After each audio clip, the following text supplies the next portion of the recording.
Good morning, everyone. I wanted to recognize my fellow council members that are with me this morning. I have Vice Mayor Kathy Watanabe, Councilmember Debbie Davis, and Councilmember Pat Folstead. So thank you again all for coming on such short notice.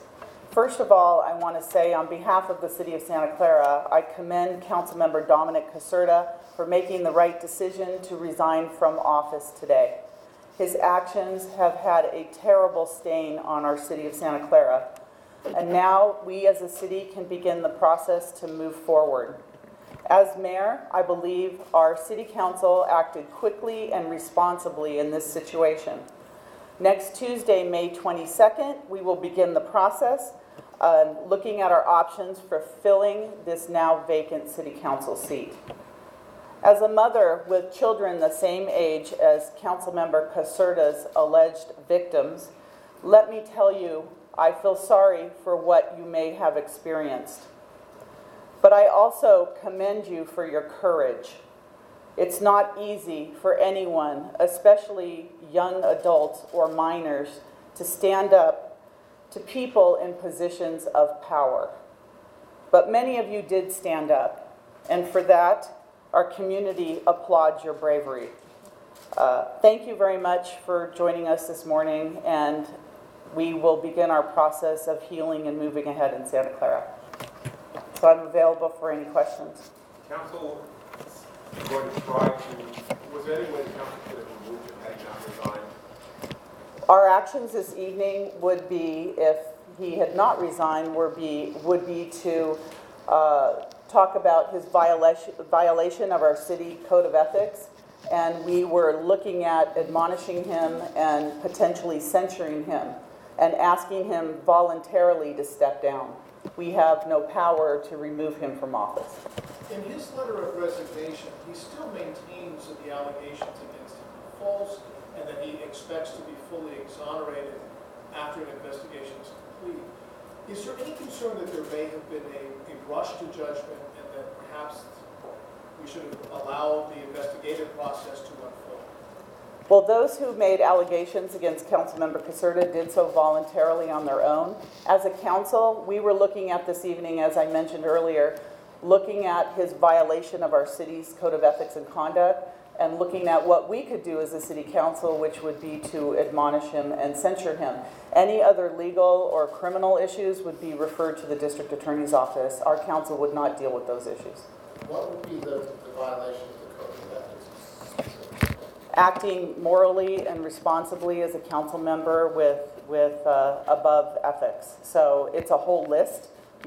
Hopefully we can get a copy of our code of ethics. It is online. You'll be able to see. We were going to discuss that this evening. As of yesterday, you said that 9 people had come forward to file reports with the police department. Is that tally still accurate? Do you have more information about where these people that he worked with in his capacity as a high school teacher, on the council, and as someone who was a candidate for supervisor?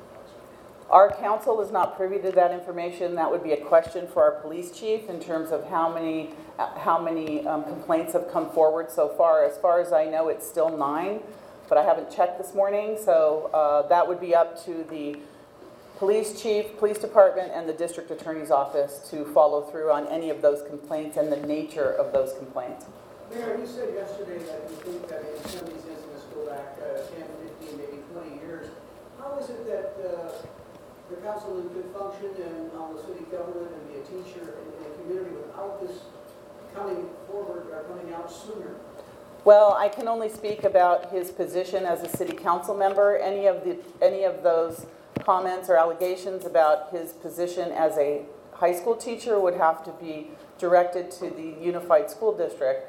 But I have to tell you that we are going to ask some really hard questions going forward. We have definite policies and procedures in the city, and we want to make sure that the city council as well as our police department is transparent. And we also respect the public's right to know, but we also want to respect the rights of the victims as well. So we have some unanswered questions, and we want to make sure that there's a thorough and transparent answer to some of those questions about his position as a city council member. And we're going to take 2 more questions because the meeting needs to go.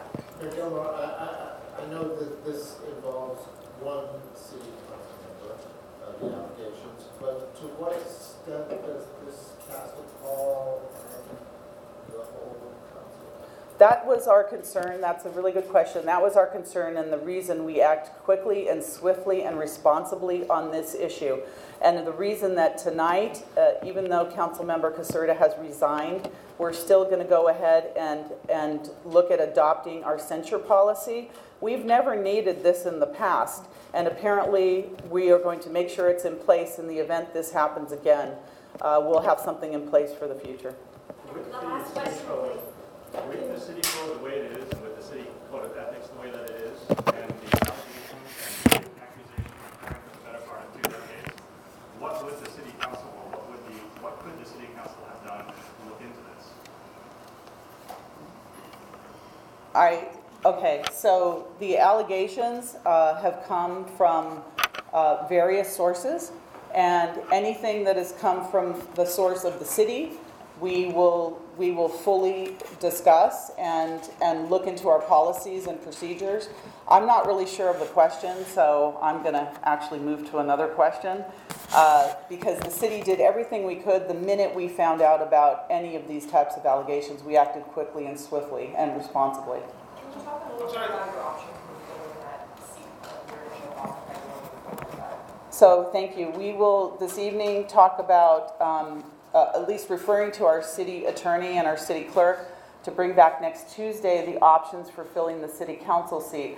We have a city charter which specifically outlines how we can fill a seat. So we'll get that information, hopefully some tonight, but more likely the next meeting, next Tuesday. So do you plan to censor him despite his resignation? Is that? Since he has resigned from the council, we will not be censuring him. However, we will be putting a policy of censure in place in the event any of this happens in the future. We've never needed it in the past, but looks like we may need it for the future. Okay, thank you all for coming.